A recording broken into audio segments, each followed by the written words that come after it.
This is the very first iPad. Back in 2010, when this was announced, it was both loved and also criticized, as is typical with an Apple product.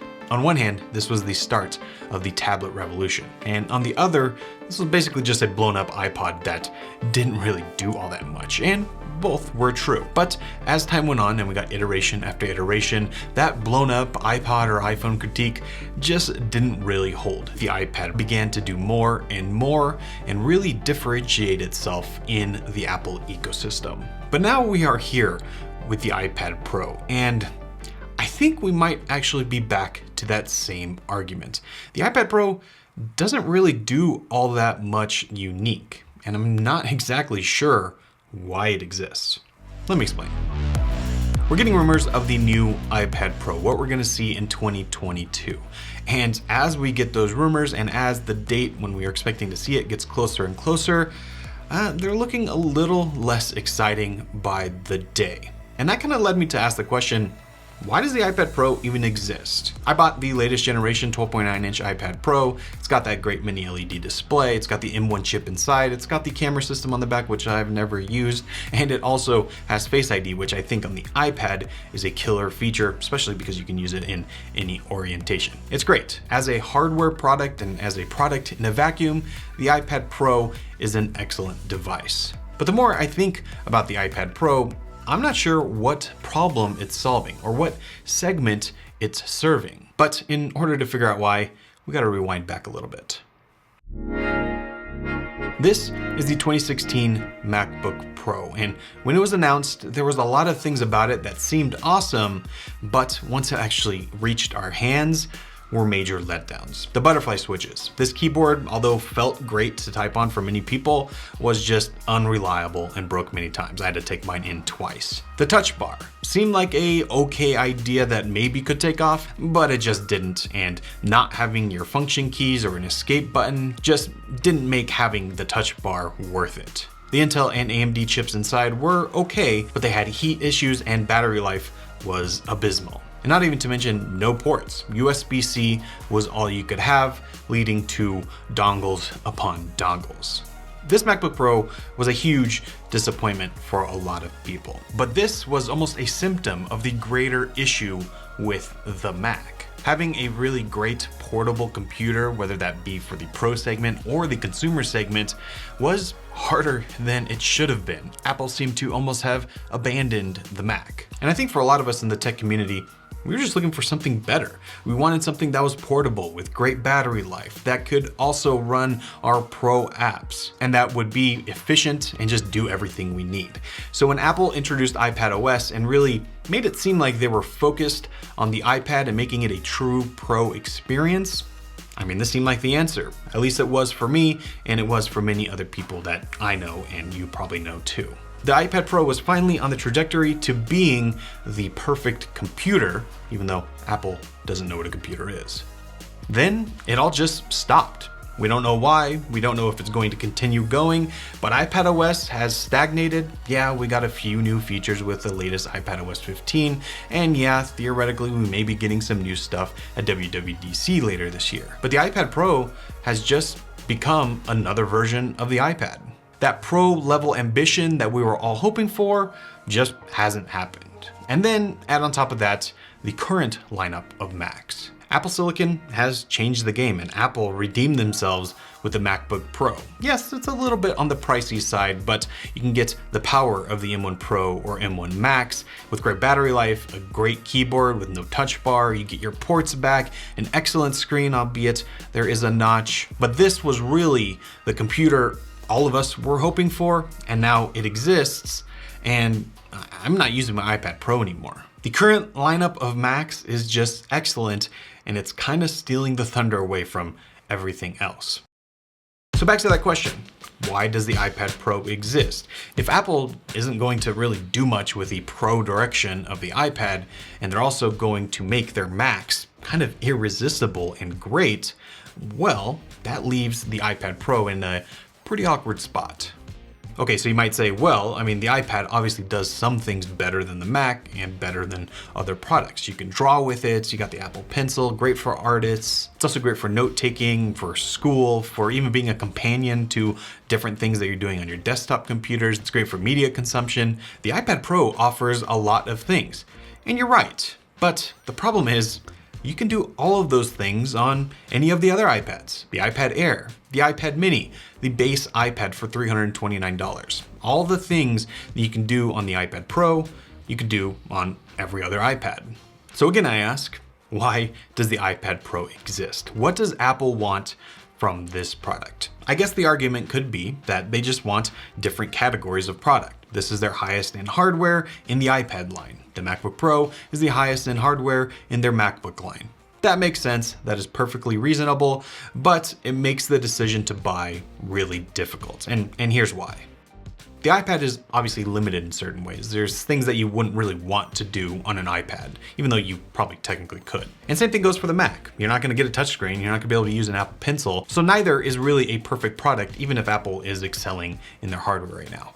But you can have the best of both worlds for pretty much the same price as the iPad Pro.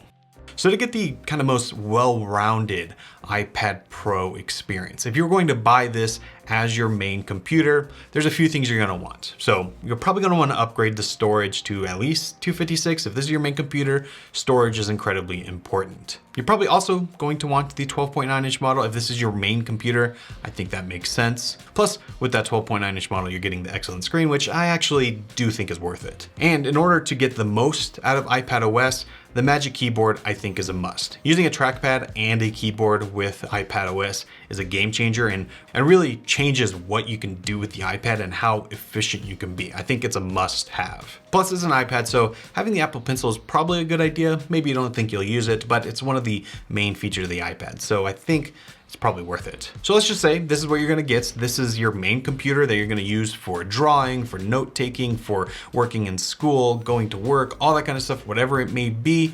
That's gonna cost you around $1,600 for this package. That is a lot of money for an iPad. And for a lot of people, that very well may be worth it. I mean, I guess it's worth it for me because this is exactly the setup I have. But if I could go back in time, this is what I would do instead.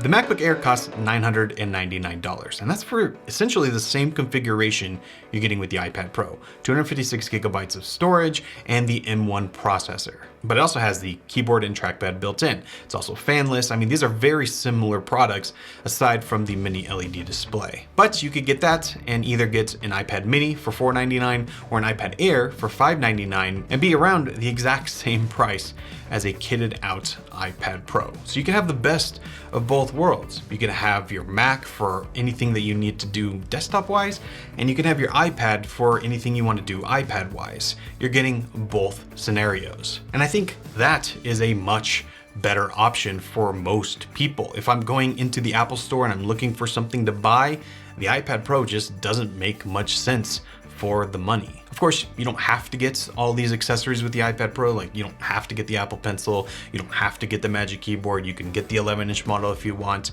But all those accessories and upgrades are part of the iPad experience and why you would want an iPad to begin with. And it's what makes using the iPad Pro actually different than, say, a Mac. So because of the price and the feature set, I mean, the iPad Pro just doesn't make much sense anymore. But I'm not ready to give up on it yet. Here is what I think Apple needs to do, and hopefully what they will do in the coming months to make the iPad Pro worth it again. Okay, so first, hardware is excellent. Honestly, I don't think they need to change anything about it. It has the M1 processor inside, which will likely get updated to the M2 processor. We haven't even been able to get close to the limits of what this chip can do in the iPad, so that doesn't need to change at all. Keep that going. The mini LED display is great. If they could do something about blooming, that would be great too, but honestly, it's not too big of an issue. I never notice it in day-to-day life. And having ProMotion, the great HDR support, I mean, this is an excellent display. I would only like to see that come down to the 11-inch iPad Pro as well, which I think they will. Now, in terms of design, honestly, I don't think they need to do anything. There are rumors that they're going to update the design in some way. The initial rumors were that it was going to be kind of a glass back to support wireless charging. Apparently there were some issues with that, so now there's going to be a large Apple logo that works with MagSafe. Fine, not a huge deal to me, not a deal breaker or a deal maker in my opinion. The iPad Pro hardware as it is so good that they don't really need to change much, even though they introduced this back in 2018. It would be nice if the Magic Keyboard accessory was slightly less expensive and also a little bit more full featured. I would love to see a function row there, or at the very least an escape key. That's something I always reach for even though it doesn't exist. It would also be great to have more angles and more adjustability with the Magic Keyboard, and maybe even data pass through the USB-C port. That would be nice to see. But really, I mean, that's it in terms of hardware. They don't really need to change much, and it seems like they're not going to according to all the rumors. That's just how good the hardware already is. It really just comes down to software. Every single year, as we approach WWDC, we know we're going to see the next versions of iOS and iPadOS and macOS.